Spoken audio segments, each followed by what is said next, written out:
खर्ची पर्ची की जो बात करते हैं ये तो करे बिना खर्ची पर्ची नौकरी दे रहे नहीं, हैं। जो 158 जो लगे हैं एसडीओ, वो सारे के सारे खर्ची पर्ची वाले और संघ की रिकमेंडेशन के थे। चाइना ने जो है अरुणाचल में, डोकलाम में, उत्तराखंड में जो है 300-300 किलोमीटर जमीन दाब ली भारत की। क्या इसी की मोदी जी की भाई गारंटी? उकुलाना की सीट, उकुलाना की टिकट अगर नरेश सेलवाल को दी होती तो नरेश सेलवाल जो है वो विधायक होता। बताऊं, जो जनता की उम्मीद थी दुष्यंत जी से, चौधरी देवीलाल जी का नाम लेके, किसानों का नाम लेके इन्होंने जो है सत्ता हासिल की, परंतु ये सत्ता के लालच में जो है इन्होंने बुजुर्गों से देखो इन्होंने धोखा रही किया। कुमारी सैलजा, जिनका पैतृक गांव प्रभु वाला है, वो भी बहुत बार ये बयान दे चुकी हैं कि इस बार मेरा विधानसभा लड़ने का मन और मैं उकुलाना विधानसभा से लड़ूंगी। ये जहाँ तक अनूप दानक जी का कार्यकाल है, मैं समझता हूँ कि उनका जो है 10 में से अगर आप नंबर मांगो तो 0 नंबर पे, डबल जीरो है। उकुलाना से पूर्व विधायक और कांग्रेस के वरिष्ठ नेता नरेश सेलवाल जी हैं। और नरेश सेलवाल की अगर मैं बात करूं, आप सभी लोगों को पता है कि जिस तरीके से चुनावी सरगर्मियां जो तेज हैं, कहीं ना कहीं सियासी पारा जो है वो सर्दी के मौसम में भी जो है किस तरीके से गर्म है, वो भली भांति देखा जा सकता है। उसी के चलते सभी पार्टियां जो है कहीं ना कहीं अपनी अपनी रैलियां कर रही हैं, चुनाव प्रचार कर रही हैं। उसी के तहत अभी कुछ दिन पहले 2 मार्च को उकलाना में भी जो है वो जन आक्रोश रैली होनी थी, जिसको कहीं ना कहीं परमिशन नहीं दी गई प्रशासन की तरफ से, उस रैली को रद्द कर दिया गया। तो इस तरह के तमाम विषयों पर हम बातचीत करेंगे। और जो आगामी 2024 के चुनाव है उसमें नरेश सेलवाल क्या कुछ करने वाले हैं, किस तरह की इनकी तैयारी है, तो सारी इनसे बातचीत करेंगे। तो सेलवाल साहब, पहले तो बहुत बहुत स्वागत है आपका। बिंदास हरियाणा के सभी दर्शकों को मेरी नमस्कार, और सुरेंद्र नैन भाई आपका भी स्वागत है। क्योंकि अगर बात करें धरातल की, तो जहाँ तक मेरा तजुर्बा है या जितना मैंने सर्च किया है, आप इकलौते ऐसे मतलब नेता है जिन्होंने, क्योंकि उकुलाना जैसे 2009 से मतलब पहले चुनाव यहाँ हुए, 2008 में प्री सीएम बनने के बाद 2009 का हुआ, 2014 का हुआ और 2019 का सबसे पहले चुनाव में सबसे पहले विधायक आप बने। यानी कि अभी तक के सारे चुनाव आपने लड़े हैं। हालांकि मैं पिछली बार अगर जाऊं तो कहीं ना कहीं आपकी टिकट कटी, उसके भी बहुत सारे कारण थे। लेकिन जो 2024 का जो दंगल होना है, नरेश सेलवाल उसके लिए कितना तैयार है? देखिए, हमारी पूरी तैयारियां हैं, और कांग्रेस पार्टी ने, हमारे प्रदेश अध्यक्ष चौधरी उदयभान जी है, और हमारे पूर्व मुख्यमंत्री चौधरी भूपेंद्र सिंह हुड्डा जी है, उन्होंने हर जगह मेरी ड्यूटियां लगाई है। अभी जैसे आपने देखा, पहले जो राहुल गांधी जी की भारत जोड़ो यात्रा चल रही थी, उस समय भी हल्के के अंदर हमने घूम के पूरा, मतलब पूरे हल्के के अंदर उसका प्रचार प्रसार, राहुल गांधी जी की जो संकल्प थे उनको पहुंचाने का कार्य किया। उसके बाद कांग्रेस का जो है घर घर कांग्रेस, हर घर कांग्रेस प्रोग्राम आया, उसमें भी हम हर घर तक पहुंचे। और अभी भी मैंने जो है 2 मार्च की हमारी जन आक्रोश रैली होनी थी, जो सभी 90 के 90 हल्कों में कांग्रेस की चल रही है, और कांग्रेस पार्टी की तरफ से जो है ये आधिकारिक रैली थी, और इसकी जिम्मेवारी मुझे दी गई थी। किसी कारणवश जो है सरकार घबराई और डरी, तो उन्होंने वो रैली कैंसिल कर दी। मैं समझता हूँ हमारी पूरी तैयारियाँ, चाहे लोकसभा का चुनाव हो, चाहे अगर सरकार चाहे तो जो है, चाहे विधानसभा का चुनाव भी साथ हो, हम बिल्कुल तैयार हैं। जी बिल्कुल सेलवाल साहब, क्योंकि जहाँ आप तैयार हैं, आपकी पार्टी तैयार है, लेकिन जब उकुलाना की बात आती है ना, तो कहीं ना कहीं इस तरह की चर्चाएं भी कहीं ना कहीं सुनने को मिलती हैं कि जिस प्रकार जो आपकी वरिष्ठ नेता है, पूर्व में सांसद रही, पूर्व में मंत्री रही, और आपकी पार्टी की भी वो प्रदेश अध्यक्ष रही कुमारी सैलजा, जिनका पैतृक गांव प्रभु वाला है, वो भी बहुत बार ये बयान दे चुकी हैं कि उनका जो 35-40 साल का जो अगर मैं कैरियर मानूं चुनावी राजनीति का, वो कहीं ना कहीं कह रही कि इस बार मेरा विधानसभा लड़ने का मन और मैं उकलाना विधानसभा से लड़ूंगी। देखिए, मेरा कहना ये है, ये तो हाईकमान का फैसला है। अभी भी उनका नाम जो है लोकसभा के लिए अम्बाड़ा से भी चल रहा है, सिरसा से भी चल रहा है। हो सकता है उनको एमपी की टिकट मिल जाए और सांसद बन जाए, तो वो हाईकमान का फैसला, मैं उसके बारे में कुछ नहीं कह सकता। मतलब सेलवाल साहब ये चाह रहे हैं कि अगर नरेश सेलवाल का कांटा निकले वो तब बात बने अगर वो सांसद बन जाए। नहीं, ऐसी कोई बात नहीं, मुझे कोई एतराज़ नहीं। चुनाव लड़ने के लिए 17 जो है रिजर्व सीटें हरियाणा के अंदर, और जो है बहन जी बड़ी सीनियर नेता है, वो कहीं से भी लड़ सकती है। तो सेलवाल साहब, जैसे आप कई बार सोचते होंगे, क्योंकि 4.5 साल से ज़्यादा गठबंधन सरकार को समय हो चुका है, जो 2019 में जो आपने चुनाव लड़ा, हालांकि आपकी टिकट कटी और कांग्रेस की सत्ता में यानी कि कांग्रेस क्यों नहीं आ पाई, और जिन जिन विधानसभाओं की जिन जिन नेताओं की टिकट कटी उसमें उकलाना का नाम भी बड़ी प्रमुखता से लिया जाता रहा है। तो टिकट कटने के बाद 2019 में आप निर्दलीय मैदान में कूद गए, तो उसके बाद कभी ऐसा लगा कि मुझे ऐसा करना चाहिए था, नहीं करना चाहिए था, क्योंकि वो सबसे आपका अच्छा प्रदर्शन नहीं रहा पहले के चुनाव को देखते हुए? देखिए, प्रदर्शन मेरा बिल्कुल बढ़िया था और मैं समझता हूँ कि बिल्कुल जब चुनाव के 15 दिन रहे थे बाकी, बहुत थोड़ा समय। हाँ हाँ, तब जाके मेरी टिकट काटी गई और मैंने मतलब उस समय निर्दलीय पर्चा भरा। मेरी निर्दलीय की कोई तैयारी नहीं थी, लेकिन उसके बावजूद भी जितने कांग्रेस पार्टी के प्रत्याशी के वोट आए उसके बराबर मैंने वोट लिया। कोई खराब प्रदर्शन नहीं था। वो तो राष्ट्रीय पार्टी की टिकट पे लड़ रहे थे, उसके बावजूद भी मैंने उसके बराबर वोट लिया, तो मेरा प्रदर्शन तो बिल्कुल बढ़िया था। राष्ट्रीय स्तर की पार्टी कांग्रेस और उसके प्रत्याशी के बराबर मेरे वोट आ रहे हैं, तो खराब प्रदर्शन कहाँ मेरा। तो किसको आप दोषी मानते हो, क्योंकि अब तो बहुत सारा आंकलन कर लिया होगा ना, क्योंकि ये लोग कहते थे कि अगर उकलाना से नरेश सेलवाल की, ऐसे तो बहुत सारी सीटें हैं, लेकिन मैं आपके साथ बात करूं तो उकलाना की बात करूंगा कि भाई उकलाना की सीट, उकलाना की टिकट अगर नरेश सेलवाल को दी होती तो नरेश सेलवाल जो है वो विधायक होते। देखिए, मैं ये कहना चाहता हूँ 2009 में जब नए परिसीमन में मुझे टिकट दी गई कांग्रेस ने, मैंने जीता चुनाव और बढ़िया कार्यकाल रहा। हमने कार्य भी खूब करवाए उकलाना हल्के के, और 2014 में पूरे देश का माहौल बदल गया था। तो उसमें कहीं ना कहीं उस समय भी हमारी कोई कमी नहीं रही। मैंने जो है 28,000 मत, अच्छे अच्छे वोट आपने जो पूरे हिसार डिस्ट्रिक्ट में सावित्री जिंदल के जो है 28,500 थे और मेरे जो है 28,000 थे। वो कैबिनेट की मंत्री थी, उसके बावजूद भी मैंने अच्छे वोट लिए। मैं समझता हूँ कहीं कोई कमी नहीं थी। और अगर बात करूँ मैं 2019 की, तो 2019 में भी अगर पार्टी जो है मुझे टिकट देती तो माहौल बड़ा अच्छा था, पक्ष में था। जो है दूसरी पार्टियों के नेता कहीं मैदान में मैं समझता हूँ कांग्रेस का मुकाबला नहीं कर पाते। अच्छा, अभी जैसे फिलहाल मौजूदा विधायक की बात करूं, दूसरी बार के विधायक हैं, सरकार में मंत्री के पद पर भी हैं अनूप धानक, उनके कामों को किस तरीके से आप देखते हैं? क्योंकि जो आपने पौधा 2009 में उकलाना में लगाया था, क्योंकि जब से शुरुआत हुई इस हल्के की, वो पौधा कितना बड़ा हुआ, कितना इन्होंने ख्याल रखा, कितना उसमें पानी यानी पालन पोषण कैसा किया? देखिए, जहाँ तक अनूप धानक जी का कार्यकाल है, मैं समझता हूँ कि उनका जो है 10 में से अगर आप नंबर मांगो तो 0 नंबर पे, डबल 0 है। क्योंकि अभी तक उन्होंने किसी एक प्रोजेक्ट का जो है उद्घाटन नहीं किया। अगर किया हो तो जो है आप मीडिया के सामने उनके पास अभी चले जाना कि भाई मैंने ये प्रोजेक्ट में लेके आया। जिस तरह से हमारे जब कांग्रेस की सरकार थी पिछले 10 साल हुड्डा साहब के, आपको उकलाना हल्के के काम में अगर गिनवाऊं तो देखो सबसे बड़ा प्रोजेक्ट तो खेदड़ के अंदर लगा, जो उकलाना हल्के के अंदर है, जो Rajiv Gandhi thermal power plant. इसके अंदर लगभग जो खेदड़ गांव की ज़मीन गई, प्रत्येक परिवार को नौकरी देने का काम किया और इस क्षेत्र के करीब करीब 3 से 4 हजार युवा जो है इसके अंदर रोजगार प्राप्त करते हैं। और मैं समझता हूँ आप देखोगे अग्रोहा के अंदर, अग्रोहा के अंदर से डब वाली से लेके जो दिल्ली तक 4 लेन गया, वो अग्रोहा उकलाना हल्के के अंदर से गया। उनको ज़मीन का मुआवजा अच्छा मिला। अग्रोहा के अंदर अग्रोहा को मॉडल विलेज बनाया गया और खेल स्टेडियम बनाया गया, आरोही मॉडल स्कूल बनाया गया। लांदड़ी गांव है वो मॉडल विलेज बनाया गया, खेल स्टेडियम बनाया गया, पीएचसी बनाई गई। उसके बाद आप देखोगे अग्रोहा के अंदर 2 सेक्टर काटे गए। जो गोरखपुर का परमाणु संयंत्र, ये भी हुड्डा साहब डॉक्टर मनमोहन सिंह की देन है, उसको हैंड ओवर करे गए हैं अभी। तो बड़ी बड़ी बिल्डिंगें बनी है, तो बड़ा अग्रोहा में काम हुआ। उसके बाद आप आओगे किरमारा को मॉडल विलेज बनाया गया। उसके बाद आप आओगे चमारखेड़ा को मॉडल विलेज खेल स्टेडियम। और उसके बाद आप आओगे इधर उकलाना के अंदर, तो चमारखेड़ा के अंदर भी मतलब बिजली का भी पावर घर जो है 32 केवी का लगाया गया।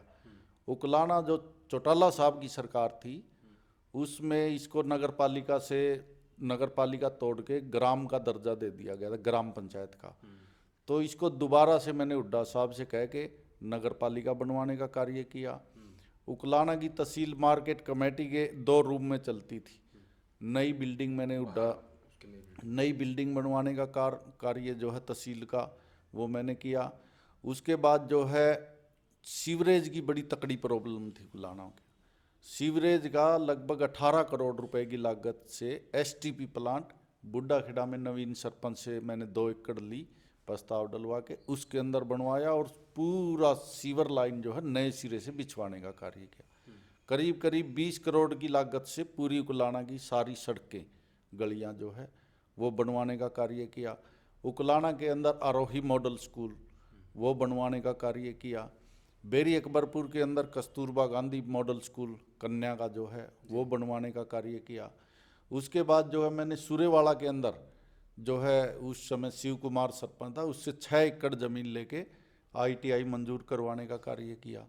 उसके बाद हमने कॉलेज के लिए ज़मीन ली, जो है बुड्ढा खेड़ा में हमने 8 एकड़ ज़मीन ली थी, परंतु ऊपर बिजली घर पावर के जो पावर हाउस था उसकी ज़्यादा लाइनें होने की वजह से वो जगह रिजेक्ट होगी। फिर हमने जो है मुगलपुरा के अंदर वो जगह दी तो कॉलेज मंजूर करवाने का कार्य किया था। तो हमने बहुत से कार्य यहाँ किए। गैबीपुर के अंदर हमने जो है आरोही मॉडल स्कूल बनवाने का कार्य किया। बिठमड़ा के अंदर 32 kV का बिजली घर लगवाने का कार्य किया।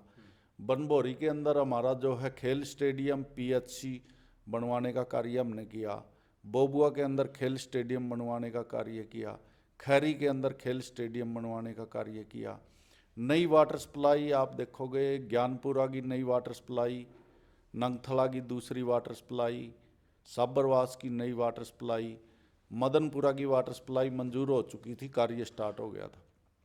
तो ये हमने बूस्टिंग स्टेशन तो 25 से भी ज़्यादा हमने जो है बनवाने का कार्य किया था।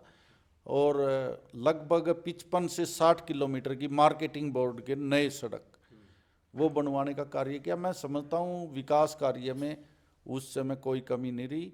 और उन्हीं चीज़ों को देखते हुए आज मैं जब गांव में जाता हूँ तो लोग मानते हैं कि भाई आपके समय जो कार्य हुआ था उसके बाद कोई कार्य नहीं हुआ।